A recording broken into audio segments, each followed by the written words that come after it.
Okay, this is just a review of Unit 3 and 4. Just a quick one. So, rational expressions was Unit 3, where we simplified rational expressions, adding, subtracting, multiplying, and dividing, and state restrictions, and we also simplified radicals. Exponential functions is Unit 4, and it dealt with exponent laws of rational exponents, which are like, say, 27 to the power of a third. More graphing with different bases, and exponential growth and decay. Okay, so the first topic was rational expressions. Anytime you see something like this, whether it's multiplying, adding, subtracting, dividing, doesn't matter what it is, always factor. Anything you can, factor it. So if we look at this one, we are able to factor this and this. So let's do it. I actually already did the top one. Okay, so 6x squared over, this guy right here is a common factorable. So they're both divisible by 4. So then we got 2x minus 3. And this top one is a tricky trinomial or complex trinomial. So something that multiplies to -6 and adds to -1. You should have no problem factoring at this point. So the numbers I found are -3x and +2x. So I sub them in for the middle term if I'm doing decomposition as my method. Then I cut this expression in half and I common factor each half, and that's what I end up with. So 2x minus 3 and x plus 1 with a 3x on the bottom.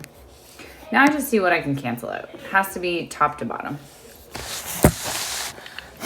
And the reason you can cancel top to bottom is because this is really just like 6x squared times 2x minus 3 times x plus 1 over 4 times 3, which is 12x, times 2x minus 3. So you really just have one fraction, and you're just seeing what can cancel. So, and canceling is like you're dividing it, top and bottom, by the same amount. So we're dividing the top and bottom by 2x minus 3, so those are gone. That x can go, and that squared can go, so just leaving one x in the numerator. And then with the 6 and the 12, they're both divisible by 6, so that leaves us with just a 1, and that leaves us with a 2. And that's all that's left. So we've got an x in the numerator and an x plus 1. And in the denominator, we just have a 2, I think. Is that right? Yeah. So then when we're doing our restrictions, we just never want the denominator to equal 0. So I like to go to my first step where I factored and look at my denominator. And one quick way to do it is to any term with an x in it, so 2x minus 3, make sure that will not equal 0. And just isolate x now. So 2x cannot equal 3. I just moved it to the other side, and then divide both sides by 2. So x can't equal 3 over 2 is one of your restrictions. And the other one, I've got 3x can't equal 0. Dividing both sides by 3 gives me x can't equal 0. So I've got 2 restrictions. The top can equal 0, that's fine. Okay, when you're subtracting, still factor. Always factor. So I can factor that bottom. It's a difference of squares. So x minus 4, x plus 4. Oops. 6 over x plus 4. Now I'm trying to find a common denominator. So I can see that they're almost the same. This guy on the right is just missing out on an x minus 4. So I'll multiply the top and bottom by x minus 4 to make them have the same denominator. Now I can subtract them. So I have x minus 4 times x plus 4 as my denominator.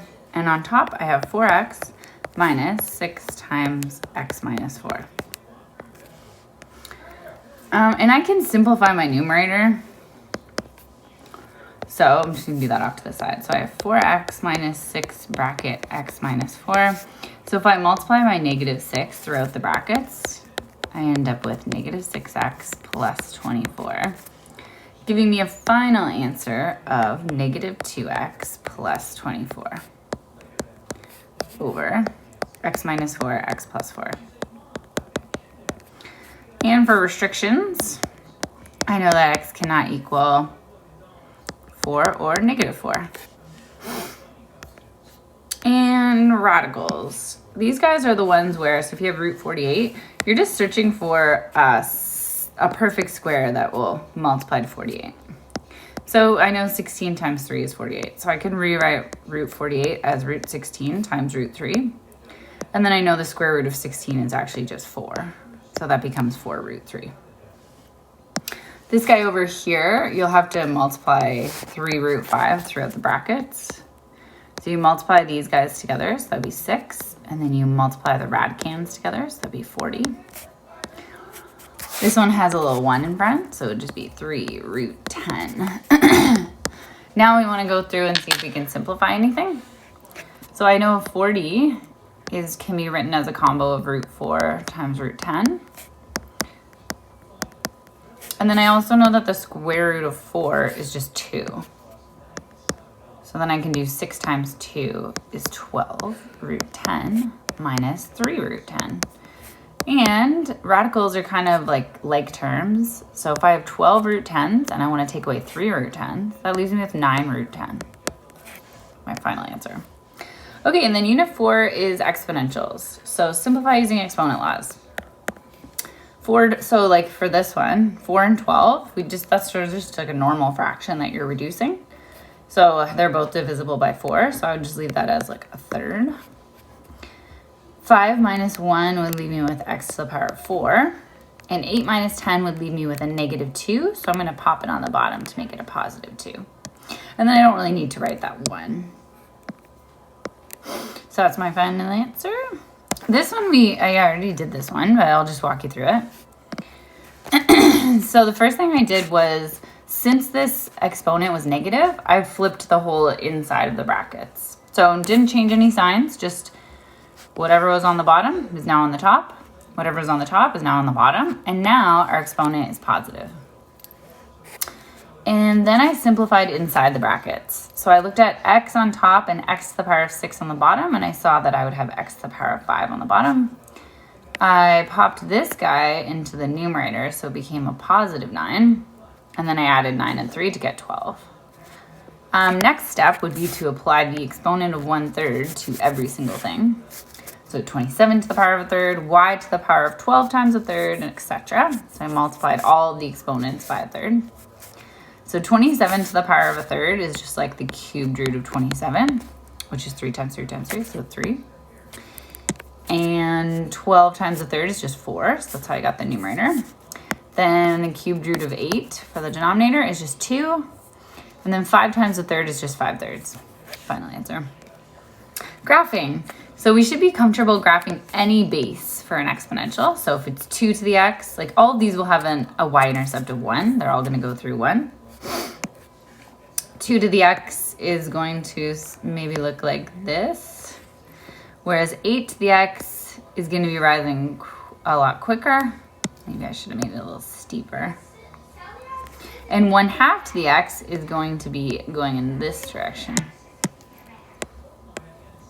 Sorry, these are rough sketches. They all have a domain of xer. X can be anything. And they all have the same range where y has to be greater than 0. Because that's where my asymptote is. I have an asymptote right at 0. And transformations was another thing we did. So here's an example where the parent function is actually 2 to the power of x for this. So this here is not a transformation, the 2. That's just the base function. We've got a vertical stretch of 3. We've got a reflection in the y-axis, and we go down 4. I can tell that my y-intercept, like if I just want to plot my y-intercept, I can sub 0 in for x. So I would have 2 to the power of 0 is just 1. So I would just get 3 minus 4.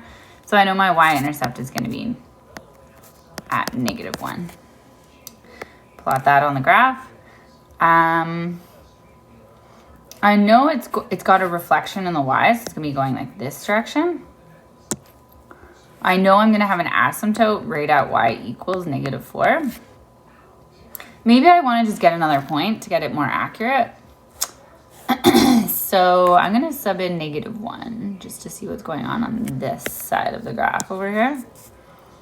So I'm going to sub in x equals -1 just to get another point. So 3 times 2 to the -1 minus 4 would be, so that's at 2 to the power 1, so that'd just be 3. So 6 minus 4, so it'd be 2. So I know I'm going to have a point at -1 too. Plot that. And then I'll just like do a rough sketch. There we go. I know I've got a domain of XER and I've got a range of y is greater than -4. Growth and decay problems. So feel free to pause and just check out this info at the top. This is your general y equals ab to the power of x. But sometimes you'll get like a bacteria doubling. So you know the base will be 2. Half-life, the base is a half. If it's a percent question, then you're going to do this kind of thing for growth or decay. So let's try this one. The population of a small town is 6,191 people in 2010. The population is increasing at a rate of 4%. Write an equation. So I would say y equals, A is our initial value, so that's 6,191. What is it increasing by? That's my base. My growth rate is 4%. So if I'm following this, my base is going to be 1 plus the rate, which is 0.04. So you got to put that as a decimal. So my base is going to be 1.04 to the power of x for time. And what would the population be in 2025? So that's 15 years since I have my initials at 2010. So to figure that out, you just do 6,191 times 1.04 to the power of 15, and then you would solve that, which I don't know my calculator, but you know what? Just do this part first, bedmess, then multiply it by 6191. That's it.